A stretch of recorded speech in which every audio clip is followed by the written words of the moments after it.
Province का जो province का जो बजट था वो सेपरेट कर दिया गया था सेंट्रल बजट से। ये तो शायद मैंने आपको करा दिया है, लेकिन इसमें आप ये एक दो बातें और लिख लीजिए, नोट में लिखिए तो फिर।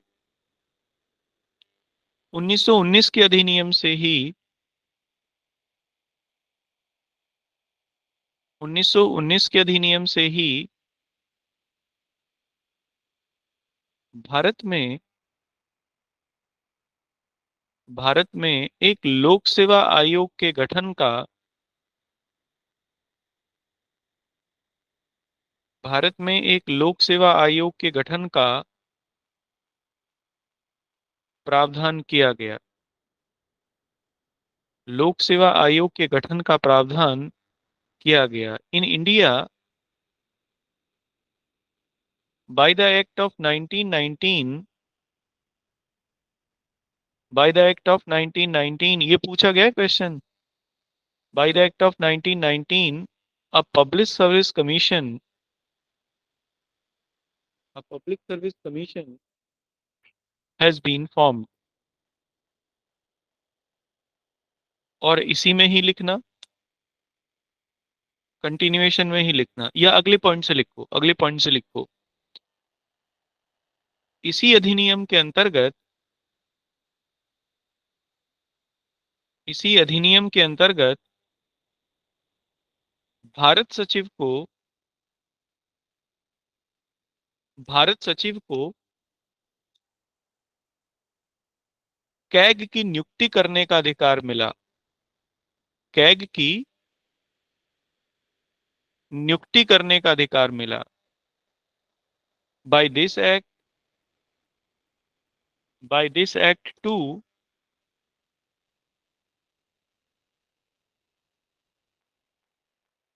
so by this act too we also got sorry by this act too uh, by this act too CAG was appointed। CAG controller and auditor general, जिसको आप पढ़ते हो कॉन्स्टिट्यूशन में, वो CAG was appointed by the secretary of state by the secretary of state. ठीक है, ये दो चीजें इस एक्ट में हो गई थी बड़ी इंपॉर्टेंट। एक, कैग को अपॉइंट करने की बात हो गई थी कि कैग अपॉइंट कर सकते हैं, लेकिन कैग को अपॉइंट करेगा सेक्रेटरी ऑफ स्टेट। और दूसरी चीज ये थी कि लोक सेवा आयोग का गठन हो गया था, पब्लिक सर्विस कमीशन का, जिससे कि सिविल सर्वेंट्स को इंडिया में ही उनकी भर्ती हो सके। पहली बार जब एग्जाम हुआ था, अच्छा, ये लोक सेवा आयोग गठित किया गया था इलाहाबाद में, और पहली बार जो सेंटर भी बने थे, केंद्र भी जो बने थे, वो दो जगह बने थे, दिल्ली में और इलाहाबाद में। दो जगह परीक्षा हुई थी केवल, दो ही जगह परीक्षा होनी सुनिश्चित हुई। इसीलिए इलाहाबाद बड़ी इंपॉर्टेंट जगह है सिविल सर्विसेज के लिए। अब तो खैर नहीं रही, पहले लेकिन बहुत इंपॉर्टेंट होती थी इसीलिए। ये हमारा अब कंप्लीट हो गया है 1919 का एक्ट। अब हम लोग 1935 के एक्ट पे आते हैं, जैसा कि कल हम लोगों ने किया था वैसे ही।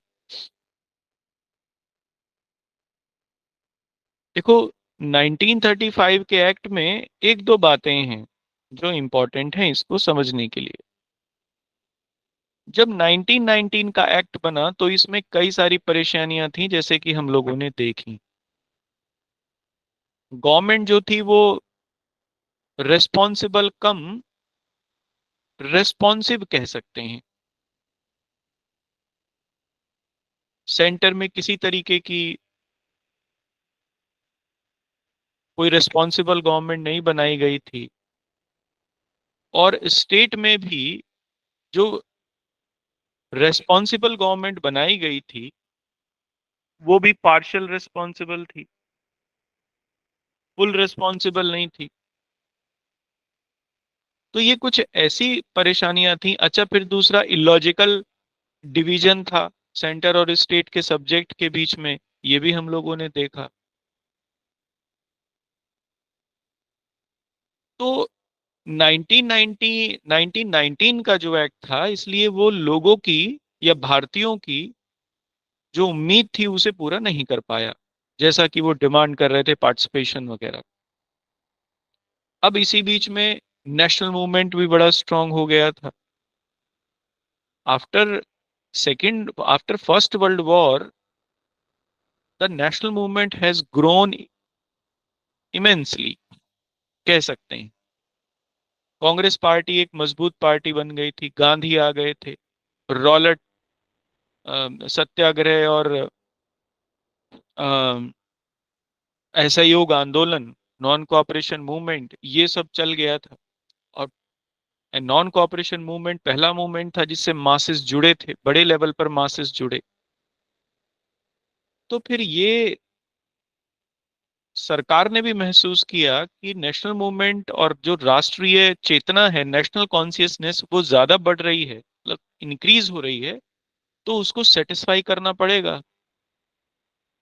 अब 1919 के एक्ट में खुद भी ये प्रावधान था, ये खुद भी प्रोविजन था कि 10 साल बाद इसकी समीक्षा की जाएगी, इवेलुएट करेंगे इसे। लेकिन उस समय जो सरकार थी इंग्लैंड में, वो एक कंजर्वेटिव गवर्नमेंट थी और उनकी स्थिति खराब थी इंग्लैंड में। ये बात है लगभग 1926-27 की, 1926-27 की। यहाँ नेशनल मूवमेंट बड़ा स्ट्रांग हो रहा था। इंग्लैंड में भी इस बात की मांग चल रही थी कि भारत में सुधार किए जाने चाहिए, पॉलिटिकल रिफॉर्म्स किए जाने चाहिए। अब इसी बीच में जो कंजर्वेटिव थे, उनकी स्थिति खराब हो गई इंग्लैंड में। उनको चुनाव हारने का पता था कि इस बार अगर चुनाव होंगे तो ना हार जाएंगे। जैसे अभी जो चुनाव होंगे इंग्लैंड में, उसमें प्रधानमंत्री जो सुनक हैं वो हार जाएंगे, कंजर्वेटिव जो गवर्नमेंट है वो गिर जाएगी, वहां लिबरल या लेबर बनेगी फिर से सरकार। पहले ही बता रहा हूँ, इंग्लैंड में देख लेना चुनाव हो तो वहां की जो कंजर्वेटिव सरकार थी उस समय की, वो ये सोच रही थी कि अगर लिबरल पार्टी के लोग आ गए तो फिर ये होगा कि सरकार जो है वो भारतीयों को ज्यादा रियायतें दे सकती है, कंसेशंस दे सकती है। तो उन्होंने 10 वर्ष से पहले ही एक कमीशन नियुक्त किया, जिसे साइमन कमीशन के नाम से जानते हैं। जॉन साइमन की अध्यक्षता में ये नियुक्त किया गया। सर जॉन साइमन थे, उनकी अध्यक्षता में ही ये कमीशन नियुक्त किया गया। 7 सदस्य थे इसमें, 7 मेंबर कमीशन। इसका उद्देश्य ये था कि 1919 के एक्ट को इवेल्युएट किया जाए कि इसमें क्या कमी रह गई है, कैसे काम कर रहा है, इसमें आगे क्या सुधार होने चाहिए। अब ये जो 7 मेंबर्स थे, इन 7 मेंबर्स में कोई भी भारतीय नहीं था, सारे के सारे अंग्रेज थे। इसीलिए इसे व्हाइट कमीशन भी कहा गया। इसका विरोध भी हुआ इसी बात का कि भारत में ही सुधार करने हैं, कॉन्स्टिट्यूशन रिफॉर्म्स करने हैं, और भारत में ही इस प्रकार की कोई व्यवस्था है नहीं, भारतीयों को ही शामिल किया नहीं गया है इसमें। तो फिर इसका विरोध हुआ, कांग्रेस ने इसे रिजेक्ट कर दिया। जब साइमन कमीशन इंडिया आया तो लगातार कांग्रेस ने आंदोलन करके साइमन कमीशन का विरोध किया। करने का कारण यही था, अगर अच्छा केवल कांग्रेस ने ही नहीं किया बल्कि मुस्लिम लीग ने भी किया। उस समय की ज्यादातर राजनीतिक दलों ने साइमन कमीशन का विरोध किया, हिंदू महासभा को छोड़कर। हिंदू महासभा हमेशा सपोर्ट में रहती थी ब्रिटिशर्स के। उन्होंने इसको सपोर्ट किया, उन्होंने कहा ठीक है कोई नहीं, रिफॉर्म्स होंगे, सही है। इसी समय इंडिया सेक्रेटरी ऑफ इंडिया थे लॉर्ड बर्किनहेड, इंग्लैंड में। इंपॉर्टेंट बातें हैं, ये हिस्ट्री की हैं वैसे तो, लेकिन इंपॉर्टेंट। लॉर्ड बर्किनहेड वहां पर सेक्रेटरी थे। उन्होंने ये चुनौती दी इंडियंस को, और ये यहाँ की जो भी सब सारी पॉलिटिकल पार्टीज थी, कि आप कोई ऐसा संविधान खुद हमें बनाकर दे दीजिए जो सर्वसम्मति से, जिसके ऊपर सर्वसम्मति हो, यानी कंसेंसस हो, जिसके ऊपर सभी पार्टियों में, एक पार्टी में नहीं, सभी पार्टी क्या करें, मिले और एक कंसेंसस से कोई भी एक संविधान हमें बना के दे दे, हम उसे लागू कर देंगे। ये उन्होंने चुनौती दी। क्यों? क्योंकि वो ये जानते थे कि भारत में जो राजनीतिक दल हैं उनके जो हित हैं वो एक नहीं, अलग अलग हैं। जैसे मुस्लिम लीग उनके हिसाब से मुसलमानों के हित की बात करती है, तो अलग तरीके के पॉलिटिकल सिस्टम की वो बात कर रही थी। और जो कांग्रेस है वो नेशनलिस्ट पार्टी थी, तो वो अलग तरीके से बात कर रही थी।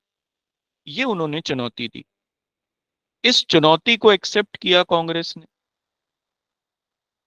और मोतीलाल नेहरू की अध्यक्षता में एक 10 मेंबर नेहरू कमेटी बनाई गई। नेहरू समिति भी इसे कहते हैं। और ये 10 मेंबर जो कमेटी थी, ये केवल कांग्रेस की नहीं थी, बल्कि सर्वदलीय समिति थी। ये, इसमें सभी दलों के सदस्य थे। मुस्लिम लीग का भी पार्टिसिपेशन था इसमें। इस समिति ने एक वो भी रखा, मतलब एक अपनी रिपोर्ट प्रस्तुत की 1928 में, 1928 में, जिसे नेहरू रिपोर्ट के नाम से जानते हैं। अब मुस्लिम लीग इसमें पहले शामिल तो हो गई थी, लेकिन बाद में ये हुआ कि मुस्लिम लीग इसमें से हट गई। जो नेहरू रिपोर्ट दी गई उससे बाद में मुस्लिम लीग बाहर हो गई, जबकि मीटिंग में थी। नेहरू रिपोर्ट की जो मांगे वगैरह थी वो उन्हीं की सहमति से बनी थी। बाद में जिन्ना का और मोतीलाल नेहरू का कुछ मिसअंडरस्टैंडिंग हुई, और जिन्ना इससे बाहर हो गए, या मुस्लिम लीग इससे बाहर हो गई। जिन्ना ने नेहरू रिपोर्ट के विरोध में 14 डिमांड्स प्रस्तुत की, अपनी अंग्रेजों के सामने रखी, 14 मांगे। इनको 14 फॉर्मूला कहते हैं इतिहास में, जिन्ना के। इनके ऊपर नहीं जाएंगे कि इन्होंने क्या क्या किया, इसके ऊपर नहीं जाएंगे। ये इतिहास का विषय है, वहां पढ़ेंगे इसे कि 10 नेहरू रिपोर्ट में कौन कौन सी बातें रखी गई थी, कौन कौन से विषय थे, और जिन्ना के 14 सूत्रों में क्या क्या था। ये बात हो गई। अब इसी बीच में साइमन कमीशन इंडिया आ गया था। पूरे भारत में वो घूमा, लगातार विरोध होता रहा। जब वो यहां से लौट के गए तो उन्होंने मार्च 1929 में अपनी रिपोर्ट दे दी ब्रिटिश पार्लियामेंट को, साइमन कमीशन ने। उस रिपोर्ट के ऊपर, उस रिपोर्ट पर चर्चा करने के लिए 3 गोलमेज सम्मेलन बुलाए गए, जिसे आप राउंड टेबल कॉन्फ्रेंस के नाम से जानते हो, इतिहास में आपने पढ़ा होगा। गांधी ने भी उसमें थर्ड वाले में हिस्सा लिया था। ये राउंड टेबल कॉन्फ्रेंस जो बुलाई गई थी, ये साइमन रिपोर्ट के ऊपर चर्चा करने के लिए ही बुलाई गई। फर्स्ट राउंड टेबल कॉन्फ्रेंस 1930 में हुई, सेकेंड 1931 में हुई, 1931 में, और जो थर्ड है वो 1932 में हुई, जिसमें सेकंड में गांधी जी ने हिस्सा लिया था, थर्ड में नहीं। सेकंड में गांधी जी ने हिस्सा लिया था, तीसरी में नहीं लिया था, 32 वाली में नहीं लिया था। 1931 में गांधी जी पार्टिसिपेट करने के लिए गए थे। इन गोलमेज सम्मेलनों में कुछ कुछ चीजों के ऊपर सहमति बनती रही। बाद में जब ये तीनों गोलमेज सम्मेलन कंप्लीट हो गए तो ब्रिटिश पार्लियामेंट ने एक समिति बनाई, जॉइंट कमेटी सभी पार्टियों की, और उसकी अध्यक्ष थे उस समय लॉर्ड लिनलिथगो। बाद में ये वायसराय भी बनेंगे इंडिया के। लॉर्ड लिनलिथगो ने तीनों राउंड टेबल कॉन्फ्रेंसेस के जो निष्कर्ष थे, कंक्लूजन थे, उनके ऊपर चर्चा की और एक वाइट पेपर प्रस्तुत किया पार्लियामेंट में। इस वाइट पेपर के बेस पर ही, जो ये वाइट पेपर रखा गया, इसी के बेस पर 1935 का एक्ट बना था, गवर्नमेंट ऑफ इंडिया एक्ट 1935। इसलिए 1935 का जो एक्ट था वो ऐसे ही नहीं बन गया था जैसे पहले एक्ट बन गए थे इजीली, बल्कि इसमें सबसे महत्वपूर्ण बात तो ये थी कि राउंड टेबल कॉन्फ्रेंसेस आयोजित की गई थी और इसमें भारतीयों को भी बुलाया गया था। और लगभग सभी पॉलिटिकल पार्टीज के रिप्रेजेंटेटिव थे। अगर कांग्रेस को छोड़ दिया जाए, केवल गांधी जी को सेकंड को अगर छोड़ दिया जाए, तो बाकी दोनों में कांग्रेस ने हिस्सा नहीं लिया था, लेकिन बाकी सभी पॉलिटिकल पार्टीज ने लिया। डॉक्टर अंबेडकर ऐसे पर्सनैलिटी थे जिन्होंने तीनों में हिस्सा लिया था। इसीलिए वो कॉन्स्टिट्यूशनल प्रोसेस से या इस पूरे प्रक्रम से बहुत नजदीकी से जुड़े हुए थे डॉक्टर अंबेडकर। और बाद में इसीलिए उन्हें चुना भी गया। एक बेस्ट चॉइस थे जवाहरलाल नेहरू की, जहां तक मैं समझता हूँ, कॉन्स्टिट्यूशन ड्राफ्ट के लिए, ड्राफ्टिंग के लिए। तो इसके बेस पर था। ठीक है। 1935 के इस एक्ट में 321 आर्टिकल्स थे, 321 10 शेड्यूल थे, और ये 14 इसमें चैप्टर्स थे या भाग थे इसके 14। इसलिए ये एक पूरा बड़ा कॉन्स्टिट्यूशन टाइप का ही एक एक्ट था। 1935 से लेके 1935 से लेके और 26 जनवरी 1950 तक इसी से ही भारतीय शासन व्यवस्था चली। 1950, जब तक संविधान लागू नहीं हो गया। ठीक है। क्या मैं आपको समझा पाया ये सब बातें? अब ये मुझे बताओ, इसमें से लिखना तो मुझे नहीं लगता कि कुछ जरूरी है, ये लिखोगे इसे? वैसे तो आप हिस्ट्री में लिख ही लोगे ये सब। हिस्ट्री में मैं लिखवा ही दूंगा, क्योंकि दो दो बार लिखना है यहाँ पे। तो हिस्ट्री में लिख लेना ये सब, क्योंकि ये हिस्टोरिकल बैकग्राउंड ही है इसका, 1935 के एक्ट। हम 1935 के एक्ट को लिख लेंगे और इसमें इसी के बारे में बात कर लेंगे। देखो, 1935 के एक्ट में एक तो ये बात रखी गई कि इंडिया जो है वो एक यूनियन होगा। यूनियन नहीं, सॉरी, फेडरेशन। मैं गलत कह रहा, वर्ड सही है फेडरेशन। हिंदी में तो संघ ही कहेंगे, लेकिन अंग्रेजी में जब संघ की बात आती है तो यहां पर फेडरेशन था, नॉट यूनियन। क्यों? क्योंकि इसमें ब्रिटिश प्रांत थे, 11 तो ब्रिटिश प्रांत थे जो शामिल होने थे इस संघ में, इस फेडरेशन में। 6 कमिश्नरियां थी। कमिश्नरियां माने कि संघ शासित प्रदेश जो उस समय थे, डायरेक्ट सेंटर के जो अंडर में थे, दीज वर 6। और देसी रियासतें थी, लगभग 512 थी। 93 तो उसमें बड़ी ही थी, तो ये भी उसमें शामिल होनी थी। इसलिए इनको मिलाकर एक संघ बनना था, जिसमें ज्यादा जो अधिकार थे वो इनके पास रहते, ब्रिटिश प्रांतों के पास रहते, कमिश्नरियों के पास रहते, या देसी रियासतों के पास इनके अधिकार रहते। इसमें एक संघ बनने में, अब ये तो संघ बनना ही था, मतलब फेडरेशन तो बनना था, लेकिन इसमें एक शर्त थी। शर्त ये थी कि अगर इनमें से कोई भी एक, चाहे तो देसी रियासत या ब्रिटिश प्रांतों में से कोई भी प्रांत अगर इसका मेंबर ना बनना चाहे, यानी इस संघ का सदस्य ना बनना चाहे, तो फिर ये संघ नहीं बन सकता। ये जानबूझकर अंग्रेजों ने स्थिति रखी थी। क्यों? क्योंकि उन्हें पता था कि देशी रियासतें हिस्सा बनेंगी ही नहीं, वो स्वतंत्र रहना चाहेंगी, तो संघ बनेगा नहीं, इसलिए उन्हें संघ बनाना ही नहीं था। पर राष्ट्रीय आंदोलन के दबाव में और भारतीयों की जो मांग थी उसके दबाव में वो ये बनाना चाह रहे थे। तो चूंकि देशी रियासत शामिल उसमें हुई नहीं, तो फिर ये संघ बना भी नहीं।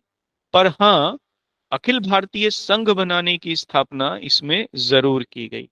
अखिल भारतीय संघ, ऑल इंडिया फेडरेशन की कॉन्सेप्ट इसमें जरूर रखी गई, जो कि हमारे कॉन्स्टिट्यूशन में भी बाद में साफ तौर पर देखने को मिलती है। हालांकि वो फेडरेशन ना होकर it is a union, article first में ही। क्लियर है?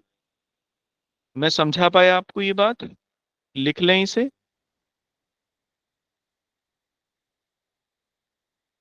चलिए लिखिए। 1935 के भारत शासन अधिनियम, 1935 के भारत शासन अधिनियम के अंतर्गत अखिल भारतीय संघ की स्थापना की गई। अखिल भारतीय संघ की स्थापना की गई under under the Government of India Act 1935।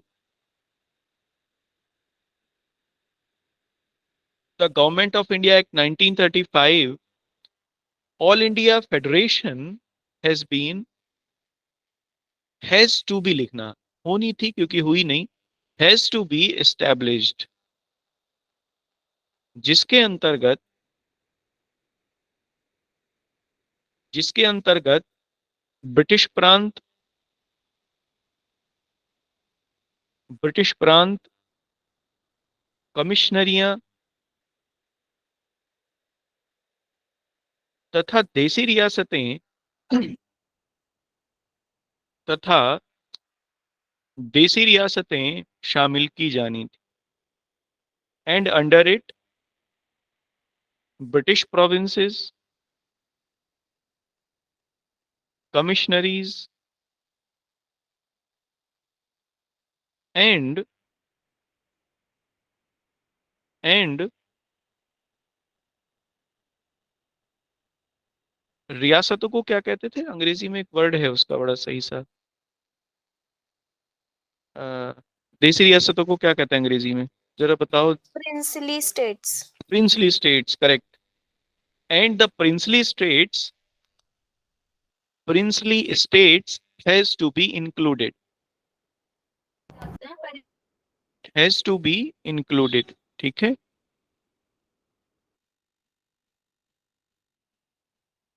अब इसमें कंटिन्यूएशन में लिखना, ब्रिटिश प्रांतों के लिए ब्रिटिश प्रांतों के लिए संघ में शामिल होना आवश्यक था, संघ में शामिल होना आवश्यक था, जबकि देसी रियासतों के लिए जबकि देसी रियासतों के लिए यह स्वैच्छिक था। जबकि देसी रियासतों के लिए यह स्वैच्छिक था। ठीक है। अंग्रेजी में लिखिए। For British provinces for British provinces it was mandatory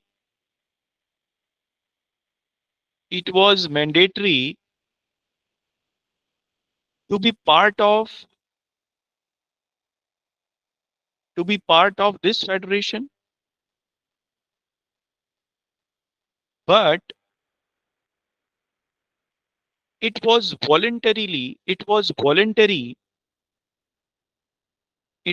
voluntary for princely states। चूंकि देसी रियासतें इसमें शामिल नहीं हुई, चूंकि देसी रियासतें इसमें शामिल नहीं हुई, अतः यह संघ नहीं बन पाया। अतः यह संघ नहीं बन पाया। As princely states as princely states were not part of it were not part of it, it couldn't become a federation। ठीक है। अब यहां से इसमें एक नोट करके लिखना, ये चलो इसे उसमें आगे ही कर लेंगे, नोट में क्या आगे कर लेंगे। देखो सेंटर के लेवल पर तो ये हुआ, ठीक है, मतलब संघ बनना था, लेकिन संघ की व्यवस्था भी की गई, लेकिन संघ बना नहीं क्योंकि उसमें देसी रियासतें शामिल नहीं हुई। अब नेक्स्ट जो इसमें इंपॉर्टेंट बात थी वो ये थी, हम लोगों ने 1919 के एक्ट में देखा कि डायरकी जो थी वो प्रोविंसेस में लागू की थी। 1935 के एक्ट में डायरकी जो थी वो प्रोविंसेस में समाप्त करके और सेंटर पर लागू की गई, सेम सिस्टम। और प्रांतों को पूरी तरीके से ऑटोनॉमस बना दिया गया, प्रोविंसेस, यानी वहां पूरी तरीके से रेस्पॉन्सिबल गवर्नमेंट बना दी गई। यानी प्रांतों के प्रोविंसेस के जितने भी सब्जेक्ट थे, अब गवर्नर को उसका जो शासन करना था वो चुने हुए भारतीय मंत्रियों की सहायता से करना था। तो प्रोविंस में डायरकी समाप्त की और प्रोविंसेस को पूरी तरीके से ऑटोनॉमस बना दिया गया, वहां कंप्लीट रेस्पॉन्सिबल गवर्नमेंट वहां बनाई गई। ठीक है, लेकिन सेंटर में डायरकी ले आए। जो सेंट्रलिस्ट के सब्जेक्ट थे उन्हें दो पार्ट्स में डिवाइड कर दिया गया, एक जो रिजर्व थे, एक जो ट्रांसफर थे। रिजर्व सब्जेक्ट का वैसे ही, जैसे डिफेंस, कम्युनिकेशन, फॉरेन रिलेशंस, ये रिजर्व सब्जेक्ट के रूप में रखे गए। इनका शासन जो था वो गवर्नर जनरल की काउंसिल करती, एग्जीक्यूटिव काउंसिल, एक्सक्लूसिवली, इसमें किसी का कोई हस्तक्षेप नहीं। और बाकी कुछ जो विषय थे जो ज्यादा महत्वपूर्ण नहीं थे, जैसे पोस्ट ऑफिसेज वगैरह, उनका शासन करना था भारतीय मंत्रियों की सलाह से। जो सेंट्रल लेजिस्लेचर था उसी में से भारतीय मंत्रियों को बनाया जाना था, चुना जाना था, और उन्हीं की सहायता से ये शासन करना था। तो ये सिस्टम शुरू किया गया, प्रांतों में स्वायत्तता लेके आ गए, ऑटोनॉमस बना दिया गया प्रांतों को, और केंद्र में डायरकी जो थी वो यूज कर ली गई। तो लिखिए अगले पॉइंट में, हेडिंग डालिए, मतलब छोटी सी डाल लीजिए, केंद्र में द्वैध शासन की स्थापना, डायरकी इन सेंटर, डायरकी इन सेंटर। ठीक है, इसमें लिखना पॉइंट में, 1919 के अधिनियम से 1919 के अधिनियम से द्वैध शासन को द्वैध शासन को प्रांतों में लागू किया गया था। By the act of 1919 by the act of 1919 dyarchy was dyarchy was executed in provinces, परंतु 1935 के अधिनियम से परंतु 1935 के अधिनियम से द्वैध शासन को केंद्र में भी लागू कर दिया गया, या केंद्र में लागू कर दिया गया भी नहीं, क्योंकि वहां तो समाप्त हो गया था, केंद्र में लागू कर दिया गया। But by the act of 1935, by the act of 1935, diarchy was imposed in center। ठीक है। पुनः इसके अंतर्गत पुनः इसके अंतर्गत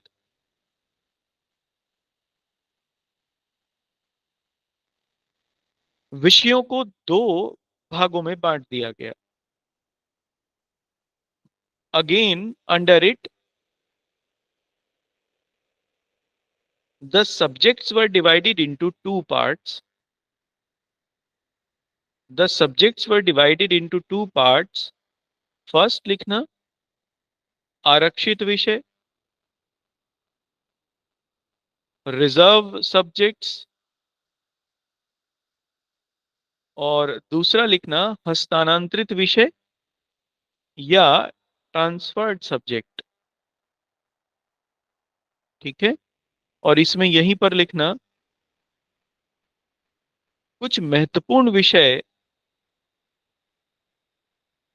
कुछ महत्वपूर्ण विषय, some important subjects such as, है ना। तो कुछ महत्वपूर्ण विषय जैसे कि, अब मैं बोलता चलूंगा इनको हिंदी अंग्रेजी में आप लिखते चलना, जैसे कि प्रतिरक्षा या defence, such as defence, foreign affairs विदेशी मामले,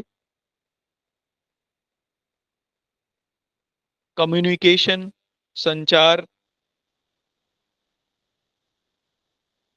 etcetera were put in reserves list, were put in reserve list इत्यादि आरक्षित विषयों के रूप में रखे गए। ठीक है। वाइल, और या इसमें दूसरा लिखिए, ये तो आरक्षित हो गए, दूसरा लिखिए ट्रांसफर्ड सब्जेक्ट या स्थानांतरित विषय। ठीक है। अब इसमें आगे की कोई जरूरत नहीं है कि कौन से विषय थे क्या था, इसमें कोई मतलब नहीं। तो ये इस तरीके से डायरकी जो थी वो सेंटर में आ गई। अब प्रोविंसेस के लेवल पर क्या चेंजेस हुए, तो नेक्स्ट हेडिंग लिखिए छोटा, प्रांतीय स्वायत्तता, provincial autonomy.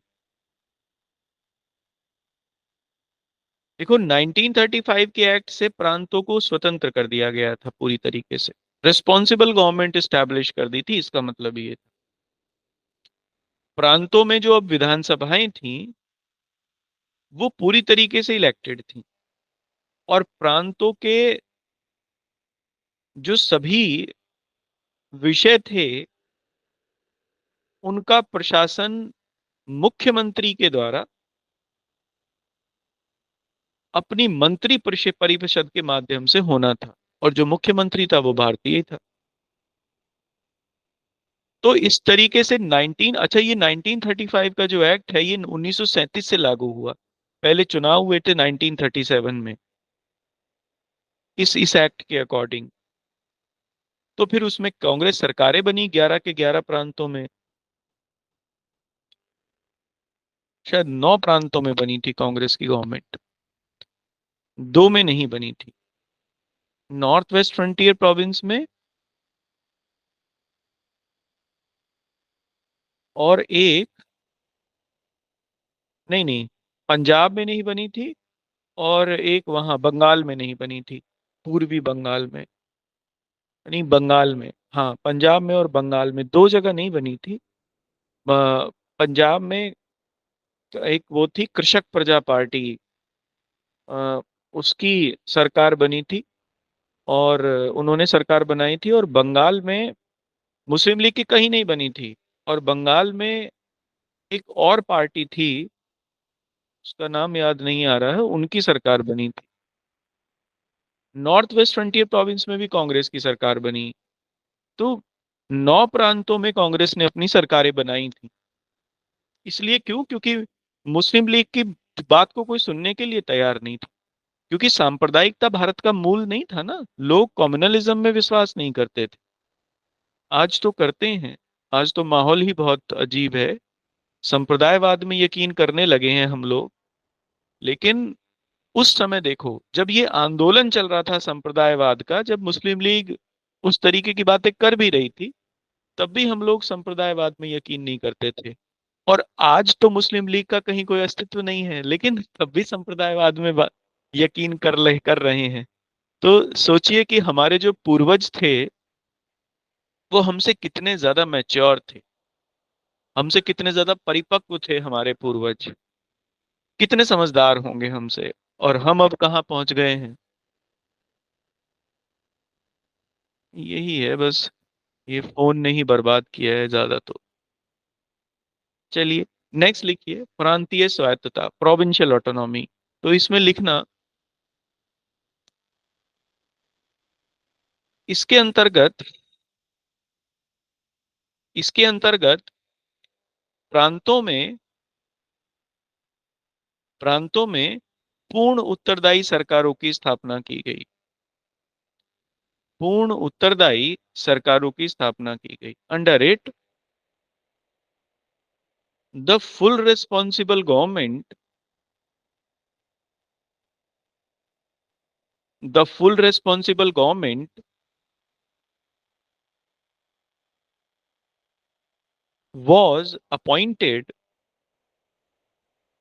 was appointed in provinces। अर्थात प्रांतीय सरकारों को, या ऐसा लिखना, चुनी हुई प्रांतीय सरकारों को, अर्थात चुनी हुई प्रांतीय सरकारों को प्रांतीय विषयों पर प्रांतीय विषयों पर विधि बनाने का अधिकार प्राप्त हुआ। विधि बनाने का अधिकार प्राप्त हुआ। So so the provincial government get the right to form laws on all provincial subjects, on all provincial subject। ठीक है, अगले पॉइंट से लिखना। अब देखो, ये विषय हैं, केंद्र के हैं, राज्य के हैं, इनमें झगड़ा भी हो सकता है, राज्यों में आपस में भी हो सकता है, केंद्र के भी और राज्य के बीच में भी हो सकता है। तो फिर उसका उसका निपटारा कौन करेगा? तो संघीय न्यायालय की स्थापना भी की गई, फेडरल कोर्ट। ये जो सुप्रीम कोर्ट है, इसके पास फेडरल कोर्ट की पावर नहीं थी। केंद्र और राज्य के बीच के झगड़े को सुनने का अधिकार नहीं था इसके पास अभी तक। वो बात अलग है कि बन गया था 1773 में।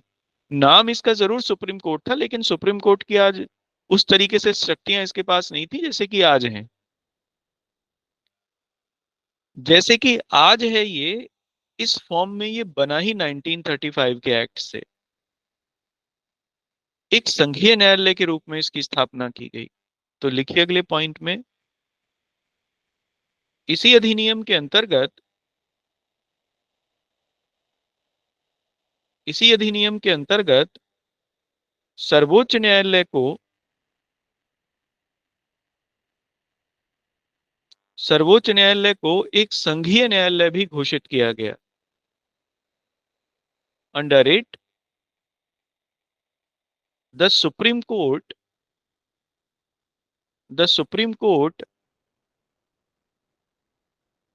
also formed as a federal court also formed as a federal court। ठीक है, क्या यहां तक समझ में आया? अब देखो, संघीय न्यायालय का मतलब है कि जो केंद्र राज्य के बीच के झगड़ों को सुलझा सकता हो। या राज्य और राज्य के बीच का कोई विवाद है उसे सुलझा सकता हो। हाँ जी, मैं क्लियर हूँ।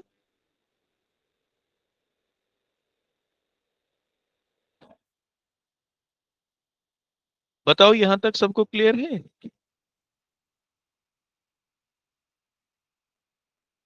चलिए ठीक है, इसे यहाँ तक रखते हैं, फिर आगे कल करेंगे। अच्छा, कल तो रिपब्लिक डे है ना शायद, कल की क्लास का तो ऑफ रहेगा। कल रिपब्लिक डे है ना? हाँ, तो कल की क्लास का ऑफ रहेगा, और फिर परसों हम लोग मिलेंगे। परसों हम लोग करते हैं इसे आगे। चलिए ठीक है, यहाँ तक रखते हैं। Okay, thank you.